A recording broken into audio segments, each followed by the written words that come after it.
Hi friends, welcome back to my channel tech with Prem in Kannada.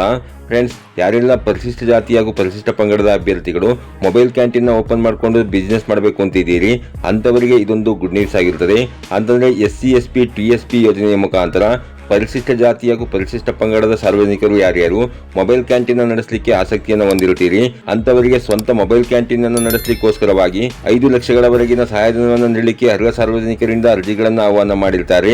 ನಾನು ಈ ವಿಡಿಯೋದಲ್ಲಿ ನಿಮಗೆ ಈ ಒಂದು 5 ಲಕ್ಷ ರೂಪಾಯಿವರೆಗಿನ ಸಹಾಯಧನವನ್ನು ಪಡ್ಕೊಂಡು ಮೊಬೈಲ್ ಕ್ಯಾಂಟೀನ್ ಅನ್ನು ಓಪನ್ ಮಾಡಲಿಕ್ಕೆ ಯಾರೆಲ್ಲ ಸಾರ್ವಜನಿಕರು ಆಸಕ್ತಿಯನ್ನು ಹೊಂದಿರುತ್ತೀರಿ ಅಂತವರು ಅರ್ಜಿ ಸಲ್ಲಿಸಿ ಈ ಒಂದು 5 ಲಕ್ಷ ರೂಪಾಯಿವರೆಗಿನ ಸಬ್ಸಿಡಿಯನ್ನು ಪಡ್ಕೊಳ್ಳಿಕ್ಕೆ ಅರ್ಜಿ ಸಲ್ಲಿಸಲಿಕ್ಕೆ ನಿಮಗಿರಬೇಕಾಗಿರುವ ಅರ್ಹತೆಗಳೇನು, ಏನೇನು ದಾಖಲೆಗಳನ್ನು ಇಟ್ಟುಕೊಂಡು ನೀವು ಅರ್ಜಿ ಹಾಕಬೇಕು, ಎಲ್ಲಿ ಅರ್ಜಿ ಹಾಕಬೇಕು, ಹಾಗೇನೇ ಅರ್ಜಿ ಸಲ್ಲಿಕೆಗೆ ಕೊನೆಯ ದಿನಾಂಕ ಯಾವುದು ಮತ್ತು ಈ ಒಂದು ಯೋಜನೆಯ ಬಗೆಗಿನ ಸಂಪೂರ್ಣವಾದ ಮಾಹಿತಿಯನ್ನು ನಾನು ಈ ವಿಡಿಯೋದಲ್ಲಿ ನಿಮಗೆ ತಿಳಿಸ್ಕೊಡ್ತೇನೆ.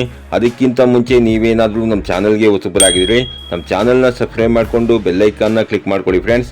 ನಾವು ಹಾಕೋ ಮುಂದಿನ ವಿಡಿಯೋದ ನೋಟಿಫಿಕೇಶನ್ ನಿಮಗೆ ಆ ತಕ್ಷಣ ಬಂದು ಸಿಗುತ್ತೆ ಫ್ರೆಂಡ್ಸ್. ಹೌದು ಫ್ರೆಂಡ್ಸ್, ಪರಿಶಿಷ್ಟ ಜಾತಿ ಮತ್ತು ಪರಿಶಿಷ್ಟ ಪಂಗಡದ ಸಮುದಾಯದವರಲ್ಲಿ ಉದ್ಯಮಶೀಲತೆ ಬೆಳೆಸುವ ಉದ್ದೇಶದಿಂದ ಈ ಯೋಜನೆ ರೂಪಿಸಲಾಗಿದ್ದು, ಅರ್ಜಿ ಸಲ್ಲಿಸಿ ಆಯ್ಕೆಯಾದಂತಹ ಅಭ್ಯರ್ಥಿಗಳಿಗೆ ಮೊದಲು 1 ತಿಂಗಳ ಕಾಲ ಕೌಶಲ್ಯಾಭಿವೃದ್ಧಿ ತರಬೇತಿಯನ್ನು ನೀಡಲಾಗುತ್ತದೆ.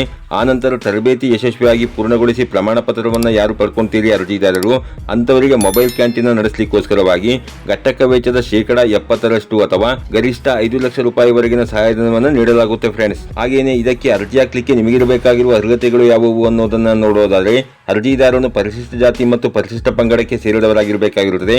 ಅರ್ಜಿದಾರನ ವಯಸ್ಸು 20 ರಿಂದ 55 ವರ್ಷದ ಒಳಗಿರಬೇಕಾಗಿರುತ್ತದೆ. ಅರ್ಜಿದಾರನು 10ನೇ ತರಗತಿಯಲ್ಲಿ ನೀವು ಉತ್ತೀರ್ಣರಾಗಿರಬೇಕಾಗಿರುತ್ತದೆ. ನಗರ ಪ್ರದೇಶದ ಫಲಾನುಭವಿಗಳ ವಾರ್ಷಿಕ ಆದಾಯ 2 ಲಕ್ಷದ ಒಳಗಿರಬೇಕಾಗಿರುತ್ತದೆ. ಗ್ರಾಮಾಂತರ ಪ್ರದೇಶದ ಫಲಾನುಭವಿಗಳ ವಾರ್ಷಿಕ ಆದಾಯ 1.5 ಲಕ್ಷ ರೂಪಾಯಿಗಳ ಒಳಗಿರಬೇಕಾಗಿರುತ್ತದೆ. ಅರ್ಜಿದಾರನು ಯಾವ ಜಿಲ್ಲೆಯ ನಿವಾಸಿಯಾಗಿರುತ್ತಾನೋ ಅದೇ ಜಿಲ್ಲೆಯಲ್ಲಿ ನೀವು ಅರ್ಜಿಯನ್ನು ಸಲ್ಲಿಸಿಕೊಬೇಕಾಗಿರುತ್ತದೆ ಫ್ರೆಂಡ್ಸ್. ಹಾಗೇನೆ ಚಾಲ್ತಿಯಲ್ಲಿರುವಂತಹ ಲಘು ವಾಹನ ಚಾಲನಾ ಪರವಾನಗಿಯನ್ನು ನೀವು ಹೊಂದಿರಬೇಕಾಗಿರುತ್ತದೆ.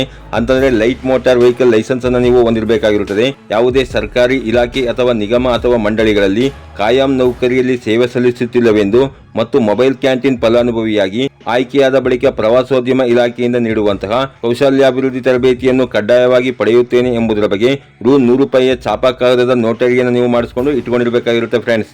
ಹಾಗೇನೆ ಯಾರೆಲ್ಲ ಪರಿಶಿಷ್ಟ ಜಾತಿ ಹಾಗೂ ಪರಿಶಿಷ್ಟ ಪಂಗಡದ ಅಭ್ಯರ್ಥಿಗಳು ಈ ಒಂದು ಅರ್ಜಿಯನ್ನು ಹಾಕಬೇಕು ಅಂತಿದ್ದೀರಿ ಅಂತವರು ತಮ್ಮ ಜಿಲ್ಲೆಯ ಪ್ರವಾಸೋದ್ಯಮ ಇಲಾಖೆಯಿಂದ ಅರ್ಜಿ ಫಾರಂ ಅನ್ನು ಪಡ್ಕೊಂಡು ಆ ಅರ್ಜಿ ಫಾರಂ ಅನ್ನ ಭರ್ತಿ ಮಾಡಿ ಅದಕ್ಕೆ ತಮ್ಮ ಇತ್ತೀಚಿನ ಭಾವಚಿತ್ರವನ್ನು ಅಂಟಿಸಿ ಅದಕ್ಕೆ ತಮ್ಮ ಆಧಾರ್ ಕಾರ್ಡ್ನ ಜೆರಾಕ್ಸ್ ಮತ್ತು ಜಾತಿ ಮತ್ತು ಆದಾಯ ದೃಢೀಕರಣ ಪತ್ರದ ಜೆರಾಕ್ಸ್ ಹಾಗೂ ಚಾಲ್ತಿಯಲ್ಲಿರುವಂತಹ ಲಘು ವಾಹನ ಚಾಲನಾ ಪರವಾನಗಿಯ ಜೆರಾಕ್ಸ್ ಪ್ರತಿ ಮತ್ತು SSLC ಅಂಕಪಟ್ಟಿಯ ಜೆರಾಕ್ಸ್ ಹಾಗೂ ಅರ್ಜಿದಾರನು ಯಾವುದೇ ಸರ್ಕಾರಿ ಇಲಾಖೆ ನಿಗಮ ಮಂಡಳಿಗಳಲ್ಲಿ ಕಾಯಂ ನೌಕರಿಯಲ್ಲಿ ಇಲ್ಲದಿರುವುದರ ಬಗ್ಗೆ ₹100 ಬಾಂಡ್ ಪೇಪರ್ ನಲ್ಲಿ ನೋಟರಿ ಮಾಡಿಸಿಕೊಂಡು ಏನು ನೀವು ಇಟ್ಕೊಂಡಿರ್ತೀರಿ ಅದನ್ನ ಮತ್ತು ಅರ್ಜಿದಾರನು ಖಾತೆ ಹೊಂದಿರುವ ಬ್ಯಾಂಕ್ನಿಂದ ಸಾಲ ಮಂಜೂರಾತಿ ದೃಢೀಕರಣ ಪತ್ರವನ್ನು ಪಡ್ಕೊಂಡು ಅದರ ಜೆರಾಕ್ಸ್ ಪ್ರತಿ ಹಾಗೂ ಅರ್ಜಿದಾರನ ವಾಸಸ್ಥಳ ಪ್ರಮಾಣ ಪತ್ರದ ಜೆರಾಕ್ಸ್ ಹಾಗೂ ಆಧಾರ್ ಕಾರ್ಡ್ಗೆ ಲಿಂಕ್ ಇರುವಂತಹ ಮೊಬೈಲ್ ನಂಬರ್ ಅನ್ನು ತಗೊಂಡು ನೀವು ಆಯಾ ಜಿಲ್ಲೆಯ ಪ್ರವಾಸೋದ್ಯಮ ಇಲಾಖೆಯ ಉಪನಿರ್ದೇಶಕರ ಕಚೇರಿಯಲ್ಲಿ ಮಾರ್ಚ್ 13, 2026 ಒಳಗಾಗಿ ನೀವು ಅರ್ಜಿಯನ್ನು ಸಲ್ಲಿಸಿಕೊಬೇಕಾಗಿರುತ್ತೆ ಫ್ರೆಂಡ್ಸ್. ಹಾಗೇನೆ ಇದರ ಬಗ್ಗೆ ನಿಮಗೆ ಇನ್ನೂ ಹೆಚ್ಚಿನ ಮಾಹಿತಿ ಬೇಕು ಅಂತಂದ್ರೆ ಈ ವಿಡಿಯೋದ ಕಾಮೆಂಟ್ ಬಾಕ್ಸ್ ನಲ್ಲಿ ಕಾಮೆಂಟ್ ಮಾಡಿ ಬೇಕಾದರೂ ಕೇಳಬಹುದಾಗಿರುತ್ತದೆ ಅಥವಾ ನಿಮ್ಮ ಜಿಲ್ಲೆಯ ಪ್ರವಾಸೋದ್ಯಮ ಇಲಾಖೆಯನ್ನು ಸಂಪರ್ಕಿಸಿ ಇದ್ರ ಬಗ್ಗೆ ಹೆಚ್ಚಿನ ಮಾಹಿತಿನ ತಿಳ್ಕೊಬಹುದಾಗಿರುತ್ತೆ ಫ್ರೆಂಡ್ಸ್.